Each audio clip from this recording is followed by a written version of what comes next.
সুপ্রিয় দর্শক, আসসালামু আলাইকুম। আশা করছি সকলে ভালো আছেন এবং সুস্থ আছেন।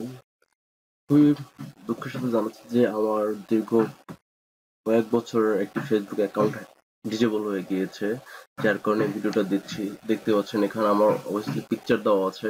ঠিক আছে, ওই হ্যাভ ডিসেবল। এই যে অ্যাকাউন্টটি 2014 সালে ক্রিয়েট করা হয়েছিল। যেহেতু এটা আমার সেকেন্ড আইডি, তারপরে এই আইডিতে আমি সবকিছু কথাবার্তা আমার আদান প্রদান লেনদেন ব্যবসার ক্ষেত্রে হোক বা বন্ধু বান্ধব ফ্রেন্ড সার্কেল থেকে, তো এটা থেকে আমি বেশি একটা ইনভলভ ছিলাম এই আইডিতে। হঠাৎ করে কি হলো যায় না, কালকে থেকে দেখতে পাচ্ছি এটা ডিজেবল হয়ে গেছে। যাই হোক, এটা আমি যেহেতু ঠিক করব, সেক্ষেত্রে আমি আপনাদেরকে নিয়েই ঠিক করব এবং এটা আমি ফিরে পাবো এবং সেই ভিডিওটা আমি আপনাদেরকে দিব।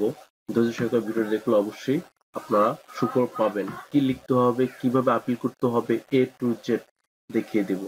ঠিক আছে, তো বেশি বকবক না করি, নতুন একটা ট্যাব নিলাম। নতুন একটা ট্যাব নিয়ে আপনাকে এখানে লিখতে হবে ডিজেবল ফেসবুক অ্যাকাউন্ট।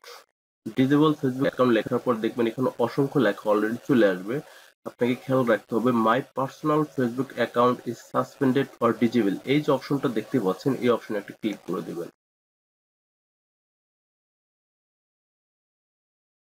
আর দেখতে পাচ্ছেন অলরেডি আমরা চলে এসেছি। যাদের মোবাইল আছে, যারা মোবাইল ফোন দিয়ে করবেন, তাদের হচ্ছে আপনার মোবাইলের ডান কোণার উপরে থ্রি ডট লাইন আছে, থ্রি ডট লাইনে একটা ক্লিক করে দেবেন। থ্রি ডট লাইনে ক্লিক করে দিলে আপনার এই এই ইন্টারফেস গুলো আপনারা পেয়ে যাবেন এবং পাওয়ার পর নিচে দেখতে পাবেন যে রিপোর্টিং যে অপশনটা আছে, রিপোর্টিং অপশনে ক্লিক করবেন।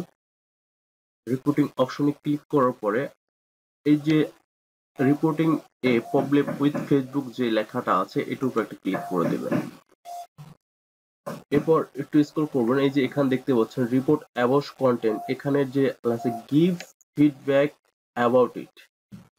ঠিক আছে, গিভ ফিডব্যাক অ্যাবাউট ইট, এইখানে যে লেখাটা আছে এখানে একটা ক্লিক করে দিবেন। এই যে প্রো অ্যাক্টিভ ফিডব্যাক যে লেখাটা আছে এখানে একটা ক্লিক করে দিবেন। বাস, আমাদের যে এন্টারপ্রাইজটা অলরেডি চলে এসেছে। এই এন্টারপ্রাইজটা শুধু ফুলফিল ভাবে ফিল আপ করে দিলেই হয়ে যাবে। একটু মনোযোগ সহকারে দেখলে আপনিও পারবেন আপনার হারিয়ে যাওয়া, ডিজেবল হওয়া, সাসপেন্ড হওয়া ফেসবুক আইডি ফিরে পেতে।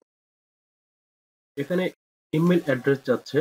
ঠিক আছে, এখানে কোন ইমেল অ্যাড্রেসটা দিবেন, আপনার যে ইমেল অ্যাড্রেসটা অ্যাক্টিভ আছে অথবা যেটা দিয়ে ফেসবুক অ্যাকাউন্ট করেছিলেন, হ্যাঁ, যদি থাকে, আপনাকে এখানে তারা এই ইমেলের মাধ্যমে পরবর্তী 72 ঘন্টার ভিতরে আপনাকে তারা মেইল করে জানিয়ে দিবে আপনি পাবেন কি পাবেন না। তবে আমি এতটুকু আশা রাখছি 99% আপনার অ্যাকাউন্টে আপনি ফিরে পাবেন।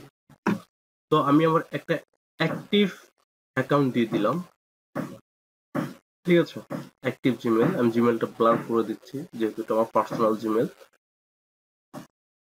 তারপর যে দেখতে পাচ্ছেন এই যে নিচে আছে প্রোডাক্ট অফ ফিচার, এখানে যে সিলেক্ট অপশন আছে, এখানে দেখতে পাচ্ছেন অনেকগুলো লেখা আছে। এখান থেকে শুধু যে প্রাইভেসি অপশনটা আছে, প্রাইভেসি অপশনটা সিলেক্ট করবেন। এরপরে যে লেখাটা এখানে লিখবেন, এটি অনেকে লিখতে পারে না, যার জন্য হচ্ছে তাদের আইডি গুলো তারা ফিরে পায় না। আমি লেখাটা ডিসক্রিপশনে আমার ডিসক্রিপশনে আমি দিয়ে দিচ্ছি, একটু লেখাটা মনোযোগ সহকারে দেখবেন, দেখলে আপনিও পারবেন। লাস্টে আপনার এই যে এখানে যে লেখাগুলো আছে সব সেম থাকবে, শুধু আপনার শেষের দিক থেকে আপনার যে কনফার্মেশন যে মেইলটা আছে, আপনার ফেসবুক আইডির যে নামটা, ঠিক আছে, মাই অ্যাকাউন্ট ইনফরমেশন যেটা আছে, এটা আপনি একটু মনোযোগ সহকারে দিয়ে দিবেন। হ্যাঁ,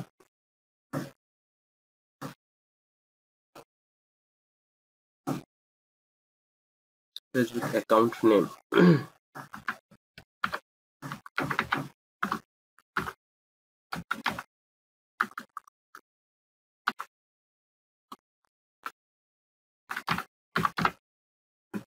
তারপর হচ্ছে আপনার যে ইমেলটা দিবেন। তারপর হচ্ছে নাম্বার দিবেন, যে নাম্বার দিয়ে আপনি খুলেছিলেন বা যে নাম্বার আপনার কাছে আছে ওইটা দিবেন। তারপর ডেট অফ বার্থ, আপনার ডেট অফ বার্থটা দিয়ে দিবেন, মানে যে ডেট অফ আপনার ফেসবুক অ্যাকাউন্ট খোলার সময় দিয়েছিলেন ওটা দিবেন। ঠিক আছে, আমি মেলটা দিয়ে দিচ্ছি, যেহেতু আমি এটা আমার পার্সোনাল, এগুলো আমি একটু ব্লার করে দিচ্ছি। বাস, আমার সবকিছু দেওয়া শেষ। দেওয়া শেষ হওয়ার পর এই যে সেন্ড অপশনটা দেখতে পাচ্ছেন, একটা সেন্ড অপশনে ক্লিক করে দিবেন। Format subject submitted successful. ঠিক আছে, আপনার 48 থেকে 72 ঘন্টার ভিতরে আপনি আপনার কনফার্মেশন মেলটা পাবেন। ঠিক আছে, আর মেল থেকে আপনি আপনার আইডি লগ ইন করতে পারবেন, এতটুকু আমি আশা রাখছি। ভিডিওটা যদি ভালো লেগে থাকে অবশ্যই সাবস্ক্রাইব করে পাশে থাকবেন। ধন্যবাদ সকলকে, আসসালামু আলাইকুম।